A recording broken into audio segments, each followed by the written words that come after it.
नमस्कार साथियों। मैं मनीष कुमार आप सभी के लिए लेकर आया हूँ TRE 4.0 का 30 दिवसीय चैलेंज। और आज है हमारा 15वां दिन और आज का टॉपिक है कंप्यूटर नेटवर्क। तो चलिए शुरू करते हैं बिना किसी देरी का। तो आज का पहला सवाल है the world's first operational packet switching network. Packet switching का मतलब जो हमारा डेटा है ट्रांसफर करने का जो पहला नेटवर्क था डेटा इधर से उधर जाने का, वो था हमारा आरपानेट। आरपानेट जो कि सबसे पहले यूएसए मिलिट्री द्वारा यूज में लाया गया था। यूएसए मिलिट्री द्वारा यूज में लाया गया था। तो बढ़ते हैं अगले सवाल की ओर। Which network succeed ARPANET and help connect US universities for research? ARPANET के बाद जो है कौन सा नेटवर्क लाया गया था जो कि उसको कनेक्ट कर सके रिसर्च के लिए यूनिवर्सिटीज में? तो वो था हमारा यूएनएसएफ नेट। एनएसएफ नेट इसका मतलब होता है नेशनल साइंस फाउंडेशन नेटवर्क। तो करेक्ट ऑप्शन हमारा ऑप्शन सी हो जाएगा। बढ़ते हैं अगले सवाल की ओर। In a typical communication systems which of the following is not a component? तो दोस्तों सबसे पहले पता होना चाहिए कि हमारा नेटवर्क में नेटवर्क कनेक्शन एस्टेब्लिश करने के लिए दो चीजों का जरूरी इसमें सबसे बड़ा महत्वपूर्ण भाग होता है, एक सेंडर और एक रिसीवर। एक जो होता है सेंडर जो कि डेटा सेंड करता है, एक रिसीवर जो कि डेटा रिसीव करता है। और इसके बीच में जो पाथ होता है, जिस पाथ से हमको डेटा भेजा जाता है, उसको कहते हैं चैनल। जिस पाथ से और जो डेटा भेजना होता है वो होता है हमारा मैसेज। वो हमारा होता है मैसेज। तो इसमें सेंडर जरूरी है, चैनल जरूरी है, मैसेज जरूरी है। एल्गोरिदम हमारा जरूरी नहीं है। तो करेक्ट ऑप्शन हमारा ऑप्शन डी हो जाएगा। बढ़ते हैं अगले सवाल की ओर। The bandwidth of a channel refers. Bandwidth का क्या मतलब होता है? कंप्यूटर नेटवर्क्स में बैंडविड्थ का मतलब होता है कि एक बार में कितना डेटा ट्रांसफर किया जा सकता है। The range of frequencies that can be transmitted. तो हमारा ऑप्शन सी हो जाएगा। और कुछ लोग इस पे ऑप्शन बी पे भी जाएंगे। तो इसको डेटा रेट बोलते हैं दोस्तों। इसको डेटा रेट बोलते हैं। डेटा रेट अलग अलग अलग हो सकते हैं, जैसे केबी पर सेकेंड, एमबी पर सेकेंड। तो बढ़ते हैं अगले सवाल की ओर। Which of the following describes the packet switching correctly? Packet switching का क्या मतलब होता है? Dedicated path? नहीं, इसको चैनल कहते हैं। फिक्स्ड टाइम स्लॉट पर कनेक्शन? नहीं। Message broken into packet send independently? तो हमारा करेक्ट ऑप्शन हमारा सी हो जाएगा। बढ़ते हैं अगले सवाल की ओर। In data communications protocol defines. Protocol का मतलब ही होता है रूल्स, सेट ऑफ रूल्स। तो यहाँ हो जाएगा option C, rules governing the data exchange. बढ़ते हैं अगले सवाल की ओर। among the following which has maximum data transfer capacity? Data transfer capacity till now, अभी तो सबसे ज्यादा कैपेसिटी जो है ऑप्टिक फाइबर में है, फाइबर ऑप्टिक केबल। बढ़ते हैं अगले सवाल पे। Which of this wireless transmission media is best for short range line of site communication? Short range का मतलब 10 मीटर। 10 मीटर के लिए यूज करते हैं हम लोग इंफ्रारेड।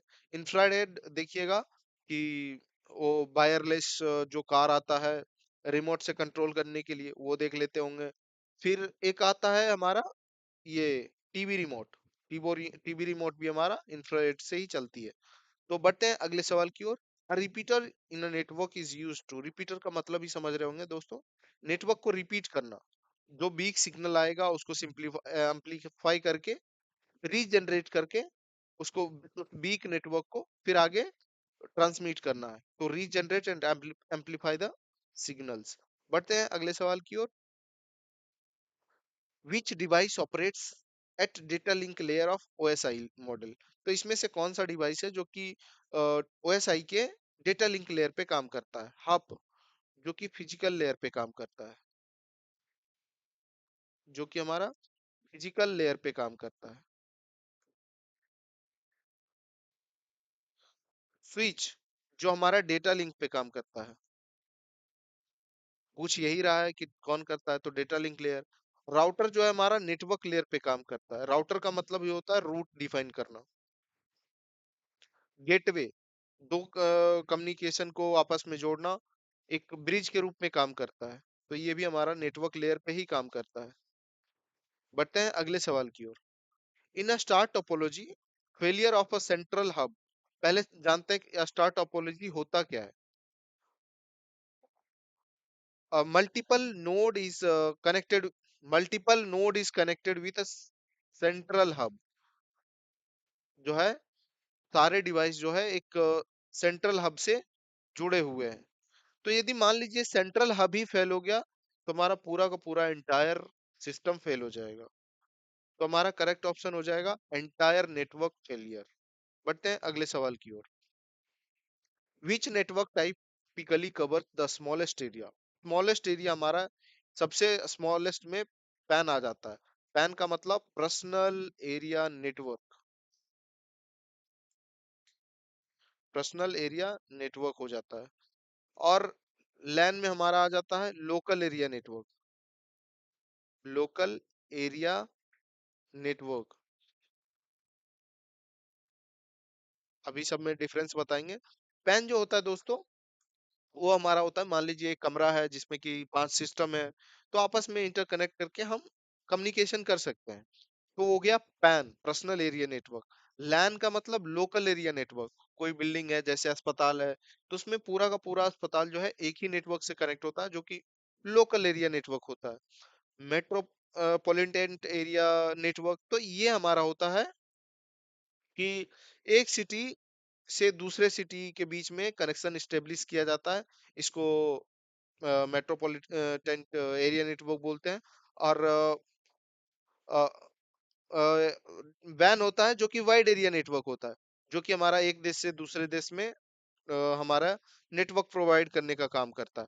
बढ़ते हैं अगले सवाल की ओर। Which protocol transfer web pages from a web server to browser. तो हमारा जो है वेब सर्वर से वेब ब्राउजर के बीच में कौन सा जो है प्रोटोकॉल काम में आता है। तो होता है HTTP। वो आता है HTTP, hyper text transfer protocol. तो बढ़ते हैं अगले सवाल की ओर। The protocol is use to send email. वो होता है हमारा, सबको पता होगा दोस्तों, सबसे हल्का सवाल है, SMTP, simple area network. Simple, sorry, simple mail transfer protocol. ये हो जाएगा simple mail transfer protocol. Simple mail transfer protocol. बढ़ते हैं अगले सवाल की ओर। तो करेक्ट ऑप्शन हमारा ऑप्शन सी हो जाएगा। अगला सवाल है, which of the following is a wireless communication technology for mobile networks. Mobile networks के लिए जो होता है हमारा GSM में यूज किया जाता है। बढ़ते हैं अगले सवाल की ओर। Which markup language is self descriptive and use to carry structured data between the system. वो हमारा HTML होता है, जो कि वेब पेज का स्ट्रक्चर होल्ड करके रखता है। बढ़ते हैं अगले सवाल की ओर। Which term refers to unique address used to identify a website on the internet? Internet पे जो है यूनिक एड्रेस आइडेंटिफाई करने के लिए क्या यूज में लाया जाता है, वो है डोमेन नेम। वो है डोमेन नेम। बढ़ते हैं अगले सवाल की ओर। तो बस आज के लिए दोस्तों इतना ही। अगर आपको ये वीडियो पसंद आया हो तो लाइक करें, शेयर करें और सब्सक्राइब करें। धन्यवाद। मिलते हैं अगले वीडियो में।